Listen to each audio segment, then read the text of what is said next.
Well, hey, let's jump in together. Great to have everybody. Happy Friday. It's Friday. It's the end of the week. Getting ready to wind down. So we're jumping on a Friday conversation here with my friend Nick Companion. Nick and I go way back. In fact, Nick and I first met when Nick was in high school. So he was wild. He was crazy. I was his youth pastor. So that was fun. So Nick, hey, why don't you introduce yourself a little bit? Kind of people know where you're at, what you're doing, what's going on in your world right now.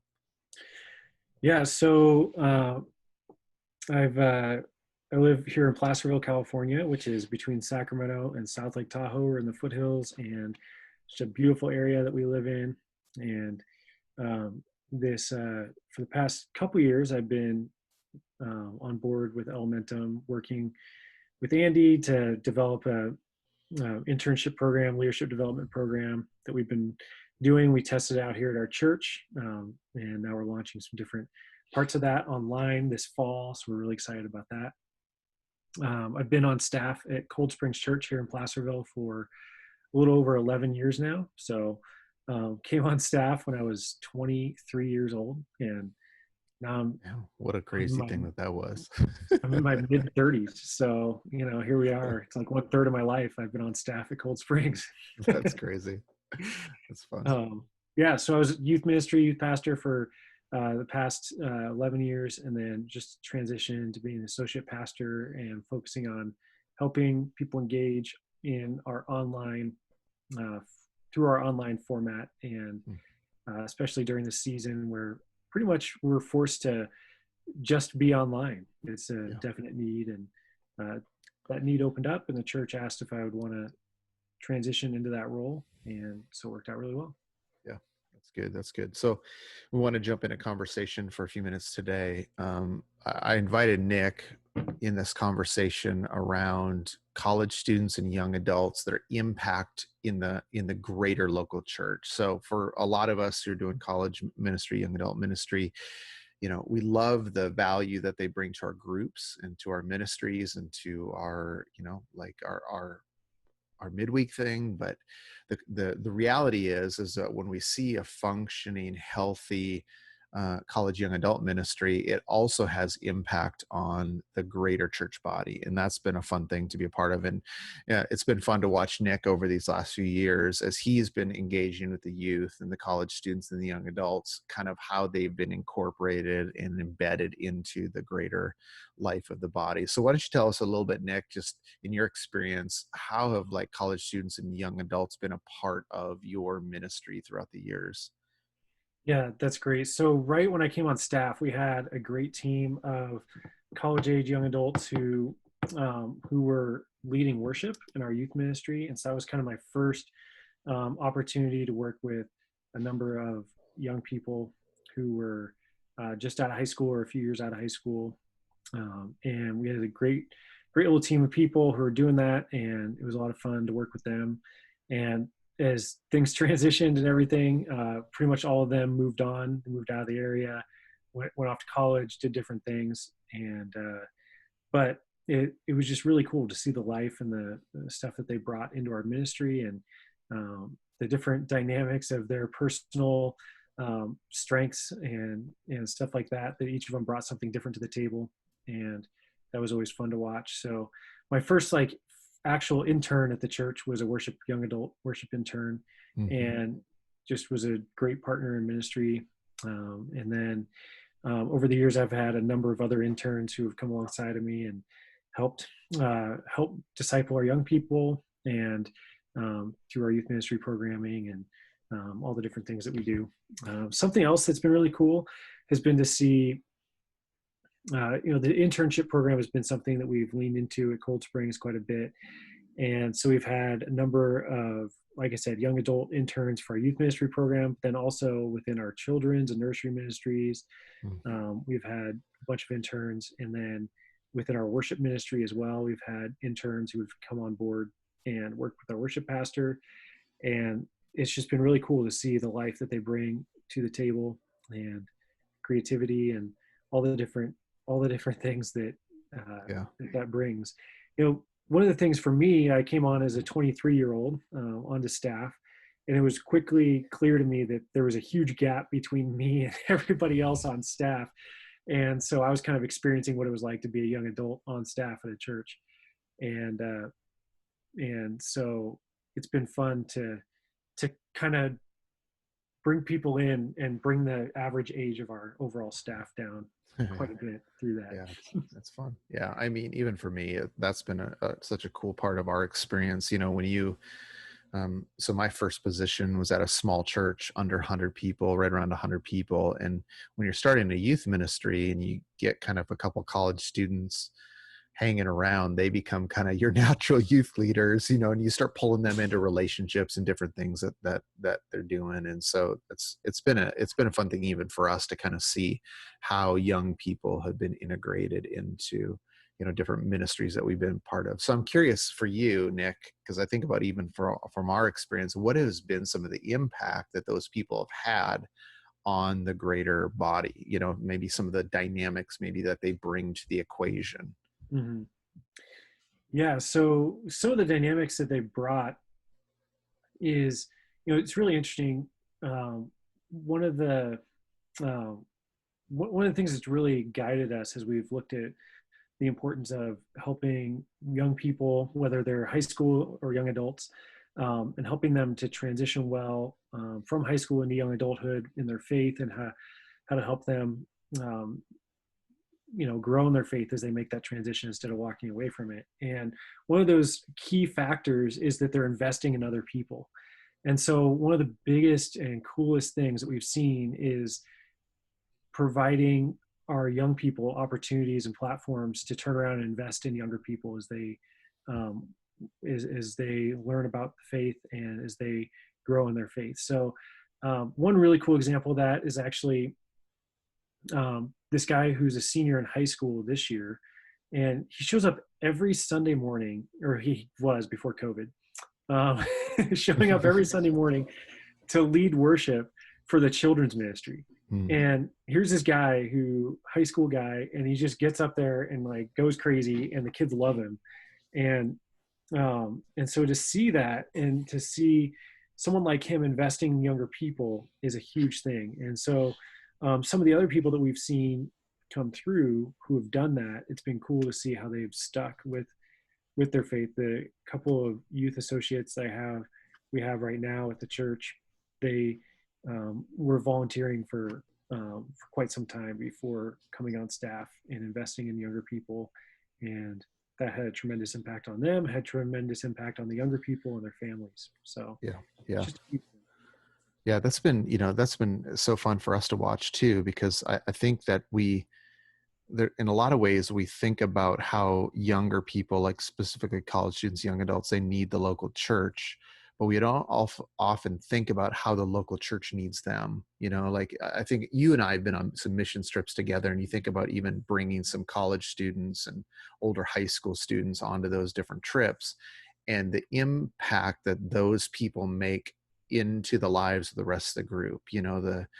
Or you think about ministries that they're a part of, whether it's helping lead worship in children's ministry or youth ministry, sponsors, disciplers, small group leaders. You think about like the creativity, the energy, the spontaneity. I'll tell you what, as a youth pastor, when you ever had to do all-nighters, college students and young adults were the best to do all-nighters, because they could go all night long. And I'm just like, man, Yeah. I'm almost 40. Let's go to bed. Like, let's bail on this thing. And they're just like, yeah, more Red Bull, let's keep going. So You know how I deal with all-nighters? how? I just don't do them. Just make all the young people do them and say, I'm going home, going to bed. I'll see you in the morning when I come back. Outside of camps, we avoided the all-nighter. 11-year track record of no all-nighters was a pretty solid one for me. That's good. So what are, as you think about so obviously there's an impact that they make. And I think as leaders that we need to acknowledge that impact that they make on other generations, right? That they actually influence us as older generations, and the impact they can make. What, as you think about like what do you think are specific areas, we talked about a few of them, that need some of these voices that are important as a church? So let's say you're a church leader listening to this, right? And you're Mm. thinking about, man, what are specific areas that would benefit the voice of young people, college students, young adults being engaged in those? Yeah. Yeah, it's a great question. So, the big buzz thing for the past several years that kind of makes me cringe a little bit, and church leadership stuff and everything, is all about reaching millennials. Mhm. And, I'm firmly in the middle of the millennial generation. And so it's always been kind of something I've a little bit of rolled my eyes at and everything. But here's the reality is, like, if you want millennials around, you got to have a millennials. Like, you got to invite them into the picture. If Yeah. someone walks into your church and they look up on what's happening up front on Sunday morning, whether it's the worship team or people who are up front welcoming people or preaching or whatever it is, and they don't see anybody like them or near their age range, then they're less likely to engage and feel like there's a place for them there. Um, and same thing goes for the younger generation, is we have to invite them into those positions and places of leadership, and we have to be willing to create space for them and create space where, I was given significant at 23 years old. I was given the role of pastor at a church, and like, they called a 23-year-old a pastor and said Yeah. go for it, right? um, and I was given the opportunity to preach to the whole congregation. I was given the opportunity to lead our ministry however I wanted. And we have to create space for people to step into those roles. And I think that's really important, is giving them actual real responsibility, and walking alongside of them as they carry out and lead in ministry. And and the reality for all of us is, like, none of us are perfect. We all make mistakes. None of us, like, you Yeah. know things don't go perfectly according to plan for any of us, so we can't expect that of younger people either. um, and so just being prepared for those conversations where, okay, that didn't go well, so why not? Yeah. um, and not freaking out if something goes wrong or whatever else. Yeah. um, but sticking with them is really Yeah. important. And I think it takes a level of intentionality. And that's where I want to go, even as you think about this next question is, so let's say you're a church leader listening to this. What do you think would be like practical steps or things that they can begin to do to make that invitation, to begin to invite and incorporate, college students, young adults into their church? What are some practical things that they can begin to do? Yeah. Um, you know, One of the things that was most beneficial for me personally when I was younger, when I was that age, is um, I had a little bit of a unique story. Maybe not that unique, I don't know. But I grew up in a really small church, and it was really almost died. And then things kind of turned around as I went through high school. And when Andy showed up, things just took off like like crazy because of Andy personally. Because of me, You yeah, know, right. Whatever. um, but um, but so I didn't really, like, up until he got there, which was the end of my junior year of high school. I had never really experienced like a legit, like, youth ministry with other kids my age, with other people my age.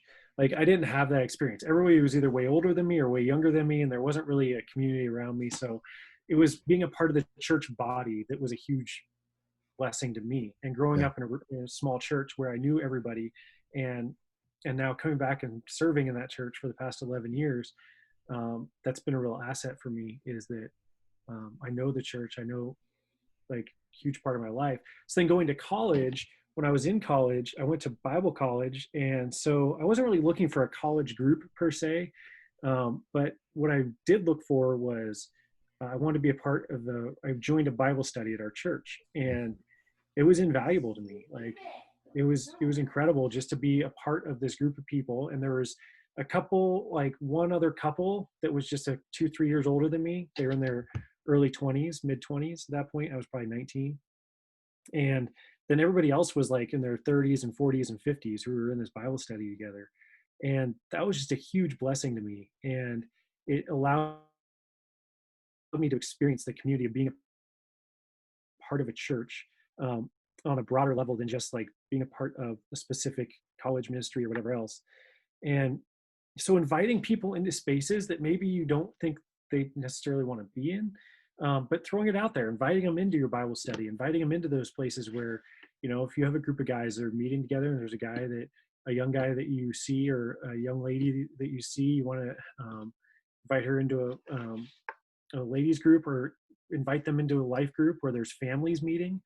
I know it sounds a little unconventional, but like, especially if you're in an area where there's like kids who are away to college, there's a Yeah. lot of value for young people who live in a dorm and miss home. Like Mm.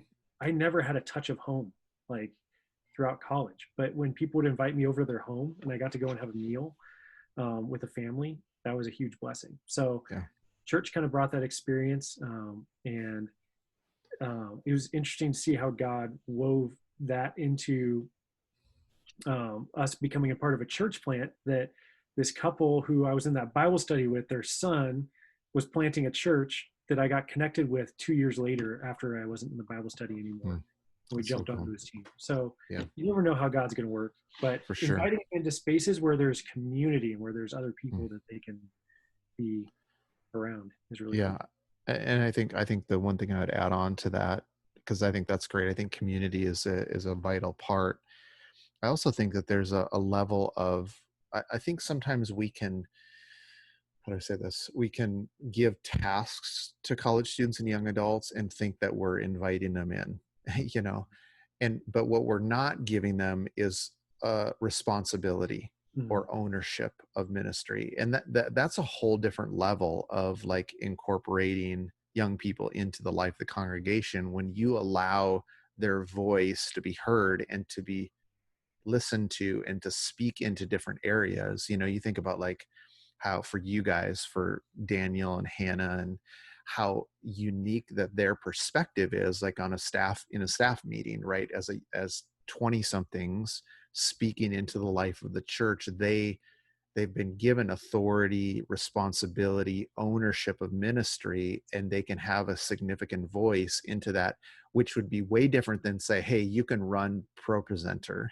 You can greet people on a Sunday morning. We So can stack some chairs once we're all done here. yeah. And so I think that even as leaders, I think that there's say, okay, yeah, I'll give them, I want to invite them in. You can stack chairs, you can whatever, which is a part of church and a part of Mhm. the life.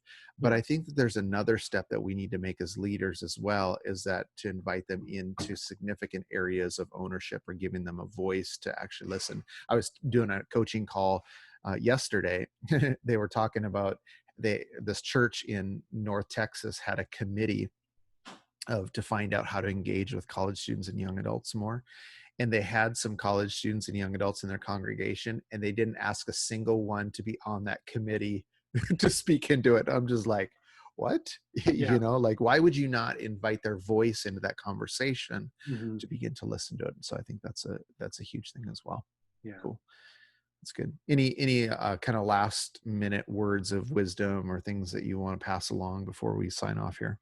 Yeah. I think that idea of, in the book that Fuller Youth Institute put out called Growing Young, they call it keychain leadership. And they talk Mm. about giving people the keys, literally giving them the keys where they have responsibility to, have access to leadership positions, and whether it's literal physical keys where they have access to the building and the property and things like that, or whether it's figurative where they have these keys and the Mm. authority to do things. It's just so important, and it just communicates that you're valuable and you're a major part of what we're doing here. And that's so important. It communicates so much value to young people, and it communicates value to anybody. It's not just young people that communicates value to. Like, Yeah, yeah. that's a general principle, but it applies to young people as well. Hmm. I was thinking about, there was a conference I was at up in Portland, and Rick McKinley was there. And he made this statement. He said, "It's amazing that we'll give, a 20 something keys to $1 million jet, a multi-million dollar jet, and we won't give them keys to the front door of the church." I'm just like, ooh, there you go. Because we do, like Yeah. we have certain companies or parts of our society that trust young people with lots of things, and for some reason we hold on to even small things. A huge segment of our military, all the pilots are Yeah, yeah, flying multi-million-dollar yeah. aircraft, I know. literally. Yep. Yeah. Yep. Cool. Well, hey Nick, I appreciate you being on the conversation today. I appreciate your work with young people, with college students, with young adults, with our team with Elementum.